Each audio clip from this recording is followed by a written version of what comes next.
우리가 다 예수를 믿는 사람들입니다.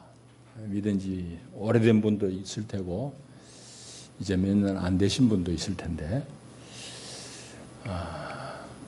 우리가 믿는 예수님, 우리 주님이라고 고백하는 예수님께서 오늘 예수님을 믿는 우리들을 향해 가지고 계시는 소망, 희망이 무엇이라고 여러분들 생각합니까? 각자 다 다르게 표현할 수 있겠습니다.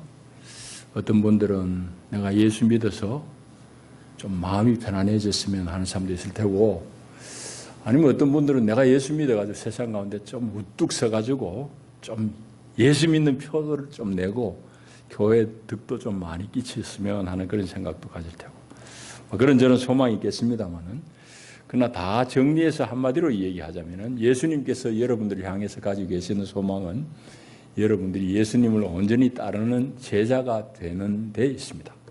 예수의 제자됨에 있습니다. 마태복음 28장 마지막 부분에 가게 되면은 예수님께서 승천하시기 직전에 하신 말씀이 하늘과 땅의 모든 권세를 내게 주셨으니 그러므로 너희는 가서 모든 민족으로 제자를 삼아라 하는 말씀 여러분 기억하실 것입니다. 예수님이 마지막으로 제자들에게 주신 그 사명, 그것이 땅끝까지 이르러서 모든 민족을 예수님의 제자로 삼는 것, 그것입니다. 그래서 예수님이 오늘 우리를 향해서 가지고 계시는 하나의 기대는 여러분들이 예수님의 충직한 제자들이 됨입니다. 그런데 분명히 해야 될 것은,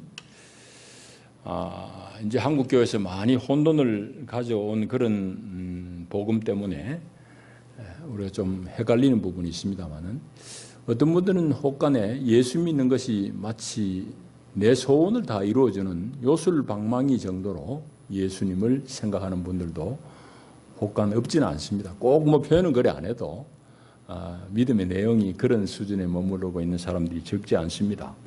그러나 예수가 우리의 요술방망이가 되는 분은 아니죠. 그래서 예수를 예술방망이로 생각하는 사람은 내가 세상에 살면서 필요한 모든 것, 내가 바라는 모든 대로 예수님이 다 이루어질 것 같은 그런 이제 기대 속에 예수를 믿는 거죠. 주님이 그런 쪽으로 우리를 인도하시는 것은 아니고, 사실은 예수님은 예수 안에 있는 더 풍성한, 정말 말로 다 할 수 없는 그런 복을 저와 여러분에게 주시기를 원합니다. 그 예수님이 주시고자 하는 더 깊은 심오한 더 충만한 복이라는 것이 바로 우리가 예수의 제자 될 때 비로소 누릴 수 있습니다. 예수의 제자됨 안에 이런 신령한 큰 복이 담겨져 있는 것이죠. 그런데 이제 이것을 제대로 알고 깨우치고 예수님의 제자의 길을 따르는 것이 결코 쉽지 않습니다. 그 얘기를 지금 오늘 본문을 통해서 예수님이 오늘 우리 하고 계시는 거예요. 여러분 25절 보십시오. 이 상황을 잘 보셔야 되는데, 예수님을 수많은 사람이 따르잖아요. 수많은 사람이 따르는 거예요. 그들을 향해서 예수님 하신 말씀이 누구든지 나를 따르려면은 이러해야 된다는 말씀이 바로 오늘 이 본문 이 말씀입니다. 그러니까 우리가 이것을 제대로 알고 예수님을 잘 따르는 것은 결코 쉽지 않은 일입니다. 여러분 그런 분명한 흔적들, 예들이 복음서에 많이 나와요. 교회 역사에도 많이 나오고. 여러분들 예수님께서 이제 마지막 유월절을 맞아서 이제 십자가에 죽으시는 그 직전에 예루살렘 성에 입성하시잖아요. 예루살렘 성에 입성할 때에 예수님을 환영 안 한 사람이 없습니다. 다 한 가지로 나와가지고 길거리에서 종려나무 가지를 그냥 흔들고 옷을 길에 깔고 그러면서 예수님을 향해서 호산나 다윗의 자손이여. 다윗의 자손이라는 것은 메시아를 걷는 별칭입니다. 이제 자기들을 구원할, 로마의 앞제에서 구원할 그 메시아로 이제 예수님을 환영하는 거죠. 예외 없이 남녀 노유 가릴 것 없이 나와가지고 다 예수님을 열렬하게 환영했던 그 사람들, 불과 한 주간 사이에 예수님을 처절하게 배반합니다. 그래서 빌라도는 아무리 생각해도 예수를 죽일 만한 사람이 아니야. 사형에 처할 죄목을 찾지를 못해가지고 빌라도는 이제 방면하고 싶어서 요즘 같으면 뭐 광복절 특사 뭐 이런 얘기겠지요. 그래서 사면시키고 주고 싶어서 예수님을 풀어주려고 그러니까 막 군중들이 예수를 못 박아라고 예수를 못 박아라고 꽝꽝 칩니다. 여러분 그게 이해가 되겠어요? 예수님을 3년 반 동안 같이 동거동락했던 제자들 중에 한 사람이 예수님을 은30에 팔았던 사실 그게 이해가 되냐고요. 그 배반한 군중들이나 예수님을 은30에 판 가룟 유다나 결국은 같은 심리입니다. 그건 뭔가 하면은 자기들이 예수를 향해서 가지고 있었던 고대 기대치가 있는데 알고 보니까 예수라는 인물은 전혀 자기들의 기대를 충족시키는 인물이 아니에요. 내가 고대했던 예수가 아니라는 거지. 그러니까 일순간에 배반하고 팔아버리기도 하고 그냥 죽이라고 난리치고 그런 겁니다. 그러니까 예수님을 환영했던 그 사람이나 예수님을 십자가에 못 박으라고 아우성쳤던 사람 결국 같은 사람. 그게 무슨 얘기를 우리에게 던져주는가 하면은 예수의 제자가 된다는 것이 결코 쉬운 일이 아니라는 걸 말씀하고 있습니다. 여러분, 내 개인적인 의도, 내 개인적인 무슨 목적을 충족시켜주는 예수로만 생각하면은 그 시점이 얼마만큼 길게 어느 시점인지는 뭐 개인에 따라 다르겠지만 반드시 예수를 떠나게 되는 불가피한 사실을 우리에게 보여주는 장면이에요. 여러분 다시 묻습니다. 여러분은 예수를 왜 믿고 여러분을 향해서 예수님이 가지는 기대가 무엇인지를 이 시간 잘 점검해 볼 수 있기를 바랍니다. 이것이 안 맞으면은 시간의 차이일 뿐이지 언제든지 그게 빗나가게 되어 있어요. 여러분, 그래서 오늘 저는 여러분과 함께 이 말씀을 통해서 우리가 제자 된다는 것의 의미가 무엇이고 제자 되려고 하면 어떻게 해야 되는지를 오늘 이 말씀을 통해서 상고해 볼 수 있기를 원합니다. 먼저는 제자 되는 것 자체가 예수님을 따르는 것 자체가 상당한 요량이 있어야 된다는 말씀을 예수님이 하고 계십니다. 다시 말하자면 예수님을 따르려고 그러면 상당한 마음의 준비가 있어야 된다는 것을 예수님은 두 가지 비유를 통해서 말씀하세요. 뭐 이건 다 이제 통하는 얘기이기도 합니다만은 하나는 망대를 짓는 사람. 쉽게 얘기해서 오늘 우리의 얘기로 조그마한 집 하나 짓는다고 생각하십시다. 내가 그 할 집을 은퇴하고 살만한 집을 하나 지을 텐데 이 집을 지으려고 그러면 땅을 몇 평을 구입해야 되고 거기에 건평을 몇 평을 지으려고 그러면은 자재비가 얼마나 들고 인건비가 얼마나 들고 부대 비용이 얼마나 드니까 전체적인 금액이 얼마인데 내가 지금 가지고 있는 돈이 여윳돈이 얼마냐. 이거 요랑 없이 건물 시작했다가는 기초만 쌓고 더 못합니다. 그러면 사람들이 기초만 덩그러니 있는 그 건물을 보고 못하겠어요? 건물력 하겠어요? 그 주인을 나무라지. 그런 꼴을 당하지 않겠느냐는 비유를 합니다. 또 하나 비유는 전투에 임하는 왕의 비유입니다. 상대방 나라에서 어떤 왕이 2만이나 되는 대군을 이끌고 침략해 오는데 여기 수비를 하는 왕이 자기가 부릴 수 있는 군대 수는 10,000명밖에 안 돼. 그러면 내가 이 10,000명을 가지고 20,000명이나 되는 적군을 방어하고 격퇴하기에 충분한지 지형적인 여러 조건이나 화학이나 이런 것들이 다 준비가 충분한지 계산을 해보아서 도대체 요량이 안 서면은 사신을 보내가지고 화친을 맺는 게 좋다. 그 얘기를 하고 있는 겁니다. 조금 마음은 불편하더라도 그렇게 화친을 맺는 게 좋다는 얘기를 하시는데 그 얘기의 핵심은 뭔가 하면은 제자가 되려고 하는 사람은 적어도 자기 자신이 제자가 무엇이 어떻게 해서 무슨 마음의 각오를 가져야지 제자가 될 수 있는지를 확인해야 된다. 살펴봐야 된다는 말씀을 예수님이 그 비유를 통해서 하시는 겁니다. 그러니까 수많은 군중이 따라오지만 사실은 예수님은 이미 그 속을 다 알고 있는 거예요. 이 수많은 사람들이 다 예수님을 따르는 사람들이에요. 안 될 것을 예수님 알고 계시기 때문에 그 얘기를 하시는 겁니다. 자, 그러면은 제자 되려고 하면 이런 마음의 준비가 있어야 된다는 말씀을 하고, 그러면 오늘 이 예수님이 하신 말씀 속에서 따르는 군중들, 너희들이 나를 따르는 제자가 되려고 하면 이렇게 해야 된다. 어떻게 해야 되느냐에 대해서 예수님 말씀합니다. 그건 이제 제가 두 가지로 이 본문 속에서 우리가 한번 살펴봐야 되겠는데요. 먼저는 26절, 27절입니다. 또 하나는 33절에 하신 말씀입니다.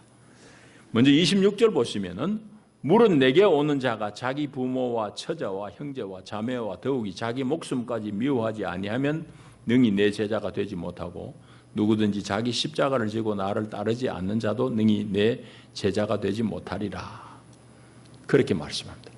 예수님의 제자가 되려고 그러면은 자기 그 부모, 형제, 자매까지도 내려놓을 수 있는 그런 각오가 있어야 된다 이 말.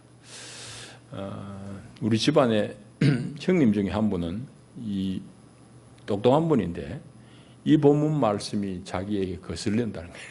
예수 믿으면 도대체 부모를 버리라는 그런 게 어디 있느냐고 그렇게 우격다짐을 합니다.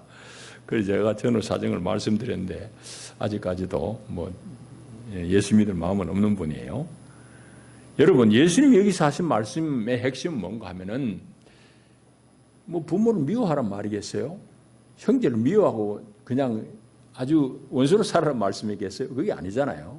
이 본문 말씀이 의미하는 바는 자기 중심적인 사고에서 벗어나지 못하면은 예수님을 따를 수 없다는 그 얘기를 하고 있는 겁니다.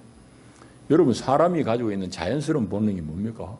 자기를 사랑하고 자기 식구 사랑하고 챙기는 거지. 여러분, 자기 사랑하는 건 이거 뭐 특별하게 애 안 써도 돼요. 다 되는 겁니다. 그건 우리에게 주어진 본능입니다. 자기를 자기가 안 챙기고 어떻게 하겠어요? 자기 부모, 자기 형제 사랑하는 것, 그 역시 마찬가지입니다. 자기의 연장선상에 있어요. 자기 가족이란 것은 확대된 자기 자신이지 결국은. 자기의 분신과 같은 거, 자식은, 손자는. 그러니까 뭐 할아버지, 할머니, 손자 그렇게 좋다고 그러잖아요. 그건 다 자기 사랑이지. 그런데 예수의 제자가 되려고 그러면은 이런 아주 기초적인 본능적인 수준의 자기 중심성을 탈피하지 못하면 안 된다. 그 얘기를 지금 예수님이 하고 계시는 겁니다. 이런 자기 중심의 가치관을 뛰어넘는 가치를 예수 안에서 발견한 사람이야만이 예수님을 쫓을 수 있다는 그 얘기를 지금 예수님이 하고 계시는 거예요. 그러니까 첫째, 예수의 제자가 되기 위해서는 예수님이 하신 말씀은 자기 중심성에 사로잡혀서는 곤란하다는 말씀하시고, 두 번째는 33절인데요. 거기 보시면은 이와 같이 너희 중에 누구든지 자기의 모든 소유를 버리지 아니하면 능히 내 제자가 되지 못하리라. 그렇게 말씀합니다. 여러분, 이 참 재미있는 말씀이에요. 앞에 집 짓든지 전쟁을 하든지 이거는 뭐 많이 가져야 되는데 예수님의 제자가 되는 것은 자기의 소유를 버려야 된다고 말씀합니다. 아주 대조적인 그런 장면이에요.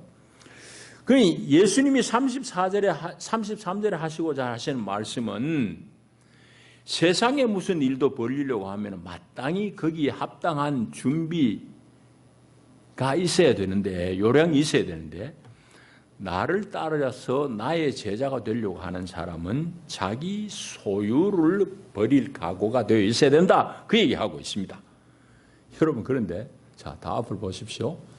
오늘 우리 사는 시대에 우리가 소유를 버린다는 건 결코 쉽지 않습니다. 오늘 우리 시대는 예수님 당시보다 훨씬 더 심하게,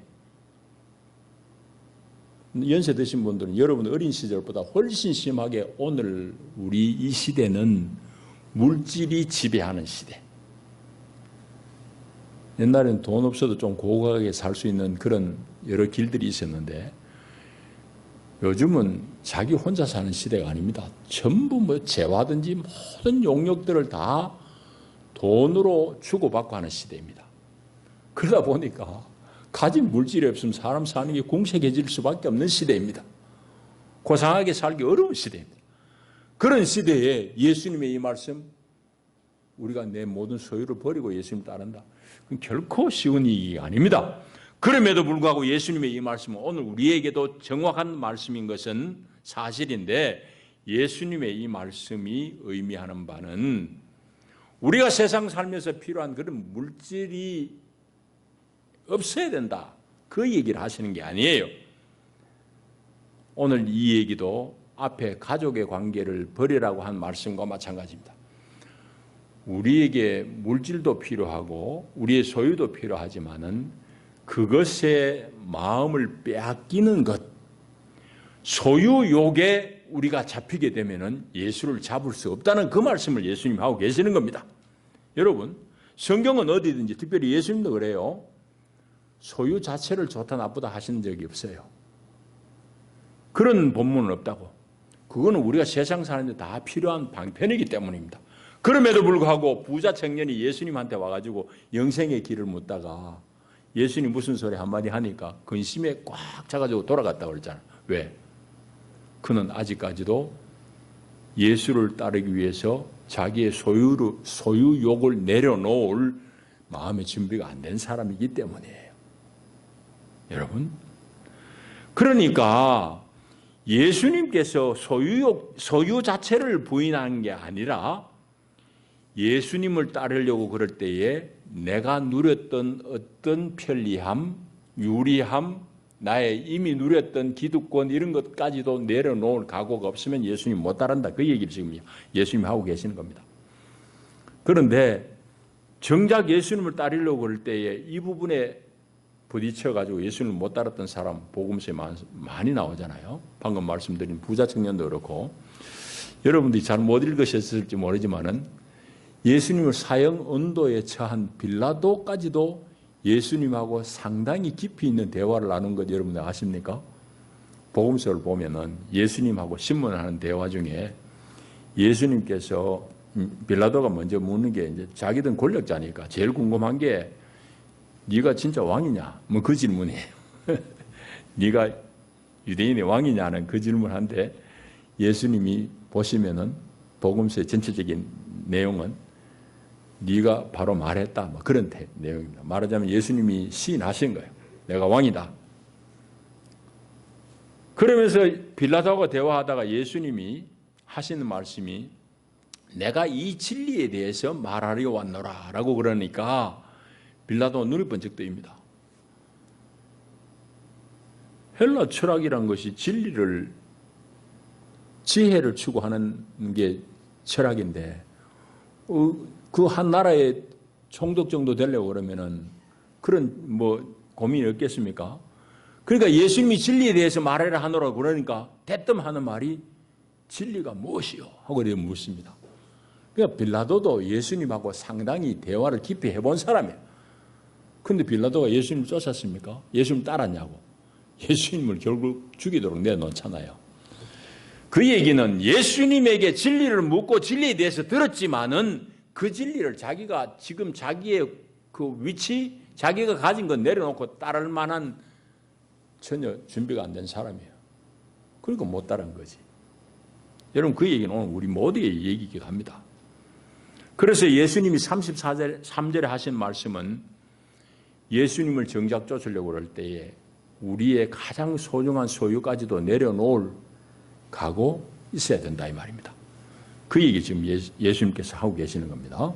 자, 이제 우리 얘기하십시다. 여러분들이 예수 믿고 교회 나온 이유가 어디에 있습니까? 다 각양 다를 것입니다. 몸이 아픈 분들은 예수 앞에 나와서 예수님이 치유하심을 경험하고 싶고, 대단히 어려운 분들은 예수님의 그 해결하시는 그 은혜를 입고 싶고, 그런 것들을 다 예수님이 왜 안 가지고 계시겠습니까? 왜 주님이 오늘도 우리에게 그런 은혜를 안 베푸시겠냐고요. 예수님이 베푸신 그런 이적들과 기사들은 대단합니다. 죽은 나사로도 살리신 분이죠. 문둥병자를 고치신 분이죠. 그럼에도 불구하고 우리가 예수를 통해서 분명하게 붙들어야 될 복음의 내용은 뭔가 하면은, 우리가 붙들어야 될 그 복음은 세상적인 만족을 가져다 주는 그런 복의 차원이 아니라는 거예요. 그래서 내가 예수를 믿는 것이 교회에 나온 이유가 세상적인 복을 얻기 위해서라고 그러면은 그거는 처음부터 길을 잘못 찾은 겁니다. 혹은 내가 예수 믿는 것이 내 마음이 대단히 분주하고 복잡하니까 내 마음 수련을 하고 싶어서, 그것도 정답은 아닙니다. 여러분 예수 믿으면 여러분 마음이 정돈이 됩니다. 마음이 왜 병들어요? 질서가 안 서 있기 때문이지. 어거스틴의 말대로 얘기하면은 하나님과 나와 물질의 순서가 분명해야 되는데, 오 하나님, 우리는 물질을 하나님의 자리에 놓았습니다. 그런 고백이 나와요. 고백록에 보면은 거기서부터 다 뒤틀리는 거예요.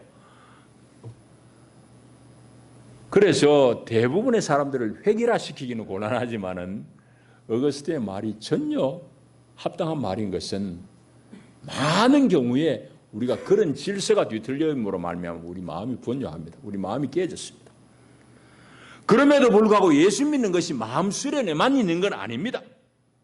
그리고 우리가 흔히 보듯이 한국에서는 교회 안 다니고 예수 안 믿던 사람들도 미국이나 캐나다 이민 간다든지 외국에 살게 되면은 교회 잘 출석합니다. 그 이유는 세상에 말도 안 통하고 입을 좀 너블너블 해야 되겠는데 일주일 그냥 입 막가에 있다가 답답하다가 도대체 일주일에 한 번 만나가지고 좀 토설하고 싶지. 이웃을 사귀고 싶죠. 외로우니까. 그래서 교회 나온 분도 많습니다. 여러분, 우리 교회 생활은, 우리가 교회 나오는 이유는, 여러분들이 예수 믿는 것은 이런 요소가 없는 것은 아니에요. 그러나 그것이 신앙의 본질은 결코 아니올시다. 신앙의 본질은 거기에 있는 건 아닙니다. 여러분들이 그런 직업적인 이유로 예수를 믿겠다고 했을지 모르지만은 예수를 제대로 알게 되면 그런 것들은 다 부차적인 일들입니다. 진정으로 예수님을 믿을 때에 여러분들에게 주어지는 것은 조금 전에 얘기한 대로 제자 안에 주어지는 하나님의 변치 않은 영원한 생명입니다. 예수님이 그 생명을 누리신 분이고, 예수님이 그 생명을 우리에게 살아라고 하신 분이고, 예수님 당신이 그 모범을 우리에게 보여주신 분입니다. 예수님은 심지어 아버지가 내 안에 거하신다. 내가 하는 말이 나의 일이 아니라 아버지가 내 안에 계셔서 그분의 일을 하시는 것이다. 그런 정도로 하나님 아버지와 예수님 아들 예수님은 합일된 삶을 사신 분입니다. 하나님의 생명을 이 땅에 계신 육체 속에 계신 예수가 누리고 살았고 그걸 우리에게 보여주신 분. 그러니까 세상 어디에도 매임이 없는 분이에요. 아무것도 가진 것 없지만 전부 다 가진 사람같이 살았고, 사람들이 다 그를 배반하고 떠났지만 예수님은 아버지 앞에서 외로움을 극복할 수 있었던 사람입니다. 아버지요, 내 영혼을 위탁하나이다. 그 말씀 한마디 하고 편안하게 십자가에서 세상을 떠날 수 있었던 이유도 거기에 있습니다. 여러분 같으면 어떻게 했냐고. 내가 그만큼 사랑했던 사람, 내가 그만큼 애지중지 키웠던 사람, 저놈들 다 어디 갔노? 그냥 속에서 분노가 얼마나 일겠어요. 예수님이 그런 것을 전혀 표현하지 않고 평화롭게 아버지여 내 영혼을 위탁하나이다 하는 말씀하고 세상을 떠날 수 있었던 것은 그분은 전혀 외롭지 않은 분이었기 때문에 가능해요. 여러분, 그 생명을 우리에게 예수님이 주신 거예요. 너희들도 그 생명을 누리라고 하신 거예요. 그런데 우리는 사소한 것에 매여가지고 있다고. 그것으로 출발은 할 수 있지만은 우리의 신앙이 뛰어 올라와야 됩니다. 오늘 본문의 말씀이 그걸 얘기하는 겁니다. 여러분, 그래서 여러분들이 지엽적인 그 문제에만 머물러 있는 한 어느 시점이든지 뭐 그 길고 짧고 차이는 있지만 예수에게서 반드시 실망할 날이 오게 됩니다. 여러분, 예수님이 우리에게 주시고자 하는 복은 그런 차원 정도가 아니라고. 그래서 예수의 제자됨의 참 의미는 방금 말씀드린 대로 예수에게 일어난 하나님의 구원 역사, 그 구원 역사가 지금 이 역사잖아요. 방금 말씀드린 대로. 전혀 세상의 권력 앞에 위축됨이 없는 거예요. 전혀 세상 앞에 혼자 있다는 그런 외로움이 없어요. 아버지와 같이 있는 삶을 우리에게 모범으로 보여주신 분. 그러니까 예수 안에 일어난 하나님의 구원 경험을 오늘 우리도 누리게 되는 거예요. 이게 바로 우리가 예수 믿는 의미입니다. 예수님이 우리에게 주시고자 하는 축복이 그겁니다. 그것만이 신앙의 참 목적이에요. 제 얘기가 좀 알 듯 모를 듯한 분들도 있을 것입니다만은 여러분들이 살면서 그것은 우리가 자꾸 우리가 충족해 갈 것입니다. 자, 이제 우리 앞에는 두 가지 길이 있습니다. 한국 교회 앞에도 역시 이 두 복음이 있어요.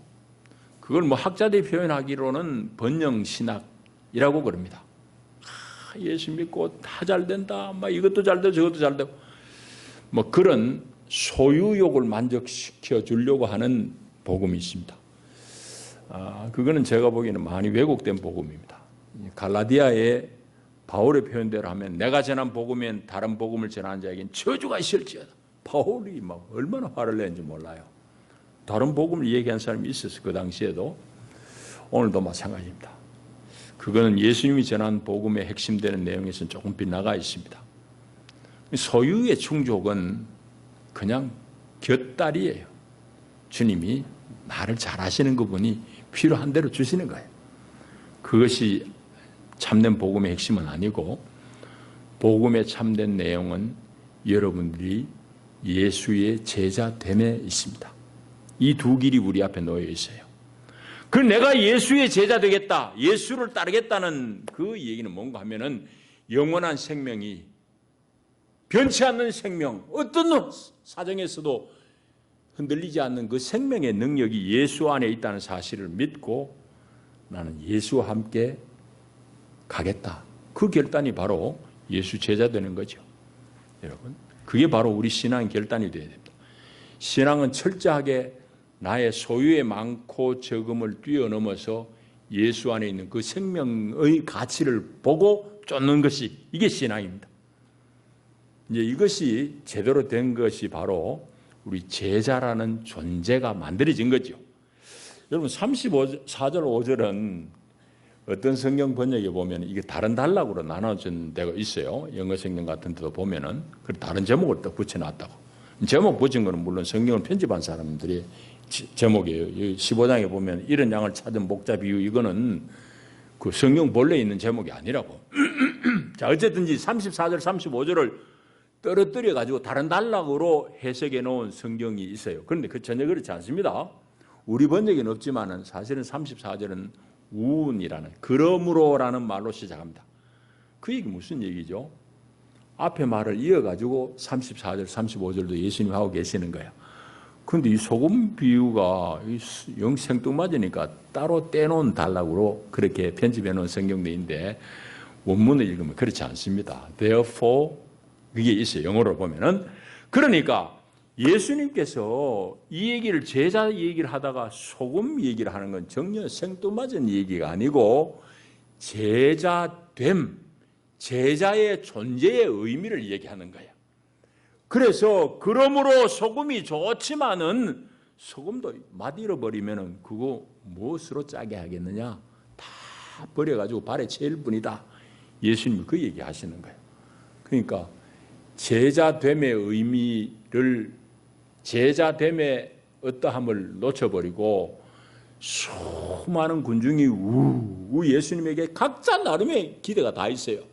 조금 전에 얘기했잖아요. 어떤 사람은 예수 믿고 나 좀 출세했으면, 뭐 예수님의 제자들 엄마 중에도 그런 사람이 있었으니까.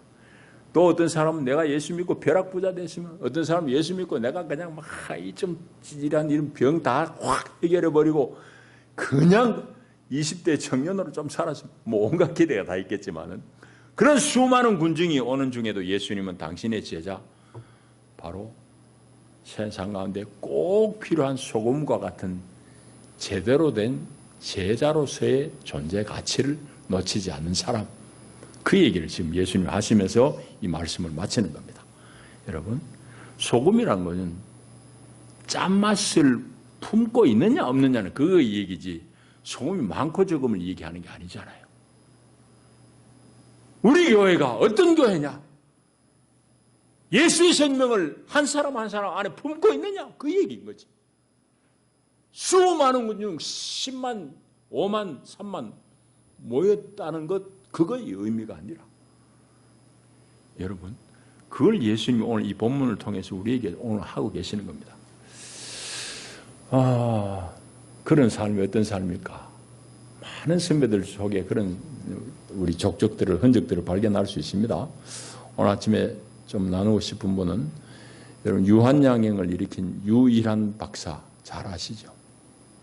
그분은 어린 시절에 초등학교 때에 부흥해가지고 은혜 받고 똑똑했겠죠. 하여튼 청명하니까 선교사의 주선으로 미국에 유학 간 사람. 거기서도 이미 사업을 크게 일으킨 사람이에요. 그런데 그가 일제하에 있는 한국을 위해서, 조국을 위해서 돌아옵니다. 돌아와가지고 일으킨 기업이 이제 유한양행이잖아요. 저 서울에 가면 영등포저 쪽에 있거든요. 그 어른이 참 남긴 행적이 참 뛰어납니다.